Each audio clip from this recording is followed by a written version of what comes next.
আসসালামু আলাইকুম প্রিয় ভাই ও বোনেরা, সবাই কেমন আছো? আশা করছি দেশ বা দেশের বাইরে, কাছে বা দূরে, যে যেখান থেকে আজকের এই ভিডিওটি দেখছো বা দেখবা, সবাই ভালো আছো। আল্লাহর অশেষ রহমতে আমিও বেশ ভালো আছি। চলে আসলাম আরও একটা নতুন ভিডিও নিয়ে তোমাদের সাথে শেয়ার করার জন্য। তো আজকের ভিডিওতে থাকছে আমি সকালে আমার রুমগুলো পরিষ্কার করে গুছিয়ে পরিপাটি করে রেখে তারপর নিচতলাতে গিয়ে আব্বু বাজার এনেছে, সেগুলো গুছিয়ে রান্না করেছি। তো ভিডিওটা না টেনে দেখার অনুরোধ রইল। যারা যারা ভিডিওটা ক্লিক করে দেখা শুরু করে দিয়েছো, প্লিজ একটা লাইক দিয়ে দিও। আমার পরিবারে যারা নতুন এসেছো, নতুন যারা আমার পরিবার ভিজিট করছো, প্লিজ তোমাদের কাছে অনুরোধ রইল একটা লাইক দিয়ে দিও। তোমাদের একটা লাইক আমার এই ভিডিওটা অন্য আরেকজনের কাছে পৌঁছে দিতে সাহায্য করে।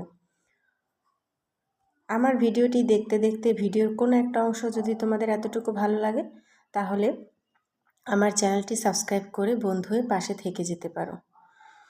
তো এই তো দেখো, আমি সকালবেলা খাবার ঘর সুন্দর মতো ঝাড়ু দিয়ে থালাবাটি ধুয়ে পরিষ্কার করে সব কিছু মুছে টুছে একদম পরিষ্কার করে তোমাদের সাথে শেয়ার করেছি। তারপরে এই তো চলে আসলাম মেয়ের রুমে। এখন মেয়ের বিছানাটা গুছিয়ে তারপর ফ্লোরটা ঝাড়ু দিয়ে গুছিয়ে নেব। এটা প্রতিদিনের কাজ, নতুন কোনো কাজ নয়। প্রতিদিন একই কাজ আমাদের ঘরের গৃহিণীদের করতে হয়। এটা সেটা মোছা, ধোয়া, কাপড় চোপড় ধোয়া আর পরিষ্কার পরিচ্ছন্ন রাখা, বাচ্চাদেরকে খাওয়ানো, ঘুম থেকে তোলা, ফ্রেশ করা, প্রতিদিন একই কাজ। তো সব কাজ আমি ঘুরিয়ে ফিরিয়ে তোমাদের সাথে শেয়ার করি। একই কাজ শেয়ার করতে চাই না, যাতে তোমাদের একটু ভালো লাগে। তোমাদের ভালো লাগার কথা চিন্তা করে নিজের জীবনের অবসর সময়টুকু বাদ দিয়ে সারাক্ষণ এই ভিডিও নিয়ে ব্যস্ত থেকে অনেক কষ্ট করে একটা ভিডিও তৈরি করি শুধুমাত্র তোমাদের সাথে শেয়ার করব বলে, আর নিজের জীবনে কিছু একটা করব বলে, সেই আশা নিয়ে। আর এই একটা ভিডিওর পিছনে কতটা যে পরিশ্রম করতে হয় বা করি আমরা, সেটা শুধু আমার মতো যারা এরকম ভিডিও বানায় তারাই বুঝবে। এই তো দেখো, আব্বু আজকে বাজার থেকে 5 লিটার দুধ এনে আমাদের দুই বউকে আড়াই লিটার করে দিল।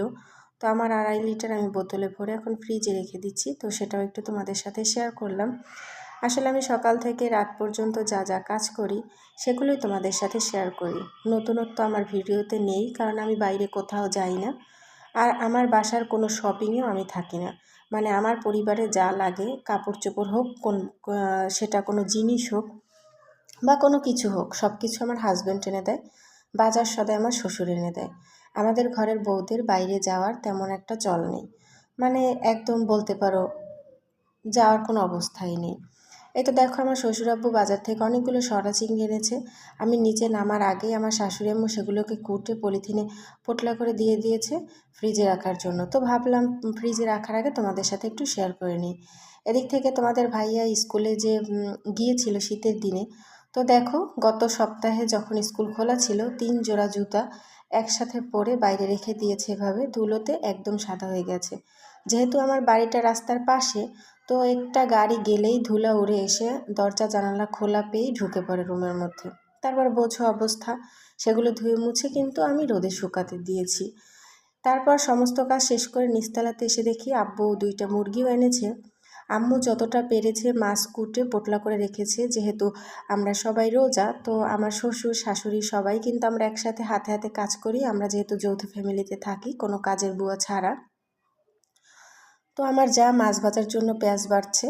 এদিকে দেখো, আমার শ্বশুরাব্বু কিন্তু শলা চিংড়ি ভেজে নিচ্ছে। অনেকগুলো শলা চিংড়ি নিয়েছে। আমাদের পরিবারের সদস্য সংখ্যা তো তোমরা জানোই, 11 জন। তো সেজন্য আমাদের কোনো ভাজাভুজি, মাছ হোক তরকারি হোক যাই হোক না কেন, সব কিছু বেশি বেশি করতে হয়। মানে 2 বেলা কিন্তু আমরা 22 জন হই। এদিকে আমার শাশুড়ি আম্মু মাছের মধ্যে টমেটো দিবে বলে টমেটোগুলো আর কি সুন্দরভাবে ধুয়ে পরিষ্কার করে তারপর কেটে নিচ্ছে। সেটাও একটু তোমাদের সাথে শেয়ার করলাম। তো একটা ভিডিওর পিছনে কতটা পরিশ্রম আর কষ্ট থাকে সেটা তো তোমরা সবাই জানো আশা করি। তো প্লিজ, আমি অনেক কষ্ট করে অনেক পরিশ্রম করে একটা ভিডিও বানাই 3 বাচ্চার মা হয়ে। আবার আমি এই ভিডিও সম্পর্কিত কোনো কাজ করতে পারি না। সমস্ত কাজ আমার মেয়ে করে, ক্লাস 8-এ পড়ে। ওর পড়ালেখার প্রচুর চাপ, যেহেতু সামনে বৃত্তি পরীক্ষা দিবে। তো এগুলো সব এডিটিং করা, আপলোড করা সব কিছুই করে ছোট মানুষ হয়ে। তো প্লিজ সেটা বুঝে তোমরা আমার ভিডিওতে একটা লাইক দিয়ে দিবে। যদি তোমাদের একটা বিন্দু পরিমাণও ভিডিও কোনো অংশ ভালো লেগে থাকে, তাহলে প্লিজ একটা লাইক দিয়ে দিবে। কমেন্ট করতে সময় লাগে, তারপর আর কি একটা সময়ের দরকার হয়, কিন্তু একটা লাইক দিতে তো আর সময়ের দরকার হয় না। এদিক থেকে আমার শ্বশুরাব্বু বাজার থেকে অনেকগুলো শাক, খিরাই, তারপর পুঁই শাক, কাঁচামরিচ এগুলো এনেছে, পেঁয়াজ, আলু এগুলো সব এনেছে, সেগুলো একটু তোমাদের সাথে শেয়ার করলাম। এই যে তেলাপিয়া মাছ এনেছে, এখন তেলাপিয়া মাছ আলু টমেটো দিয়ে মাখা মাখা একটা ঝোল হবে। তো এই যে দেখতে থাকো। যারা যারা আমার চ্যানেলে নতুন ঢুকেছো, অনেক আপু ভাইয়ারাই আমার ভিডিও দেখি যে আমি প্রতিদিন ভিডিওতে ভিউজ আসে 50, 60 কিংবা 40, 35 এরকম করে, কিন্তু লাইক আসে 8টা 10টা।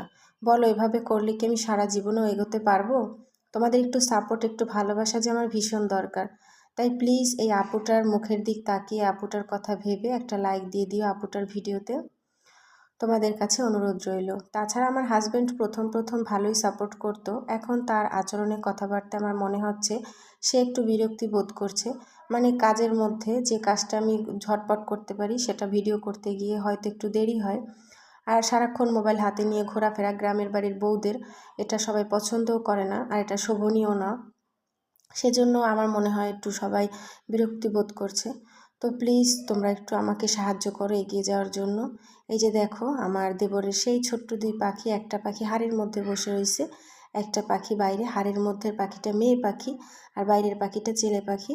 দেখো কি সুন্দর ওরা কথা বলে, মনে হয় যেন আমি যদি পাখি হতাম ওদের সব কথা বুঝতাম। তো এই যে দেখো পুঁই শাক কোটা বাছা ধোয়া সব হয়ে গেছে। তারপরে এই যে সুন্দর মতো সেটা রান্না হচ্ছে চিংড়ি মাছ দিয়ে। এদিকে আমার মেয়ে গিয়েছিল বাগানে আমাদের, সেখানে আমাদের রাজহাঁসগুলো ছোট বাচ্চা নিয়ে দাঁড়িয়ে রয়েছে, সেটা একটু ভিডিও করে এনেছে। বলে যে মা এটা একটু ভিডিওতে আজকে দেখি আন্টিদের।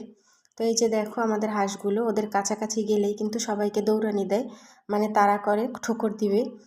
ওই যে মা মা আর কি মা হাঁসটা করে না, এটা বাবা হাঁসটা করে। ছোট বাচ্চা আসছে ভয়তে আর কি, ওরা ভাবে যে ওদের বাচ্চা আমরা ধরবো বা নিব, সেজন্য। তো এই তো দেখো তোমাদের ভাইয়া চিনি এনেছিল রাতে, সেটা আমি রিফিল করি নাই। আর এদিকে তেলের বোতল একদম খালি। এই যে তোমাদেরকে বলেছিলাম বাজারে তেল নেই, অনেক কষ্টে শিষ্টে তোমাদের ভাইয়া তেল আনতে পারছে, তো সেটাও ভরে নিতেছি। আমার বড় ছেলে চিনির প্যাকেটটা ফেলে ফাটিয়ে ফেলছে, তো সেজন্য ভরতে একটু সমস্যা হয়েছে, সেটাও একটু তোমাদের সাথে শেয়ার করলাম। আসলে আমার কাজই এখন যা করব সেটাই তোমাদের সাথে শেয়ার করব। আসলে এখন নিজেরও না মাঝে মধ্যে বিরক্ত লাগে, নিজের সময় বলতে কিছুই থাকে না, সারাক্ষণ শুধু ভিডিওর চিন্তাই থাকা লাগে। এতটুকু সময় পেলেও আপুদের ভিডিও দেখা লাগে, কারণ ভালোবাসার বিনিময়ে ভালোবাসা পাওয়া যায়। তো সব মিলিয়ে নিজের আর কি মাঝে মধ্যে একটা অস্বস্তিতে থাকি, কি আর বলবো তোমাদের।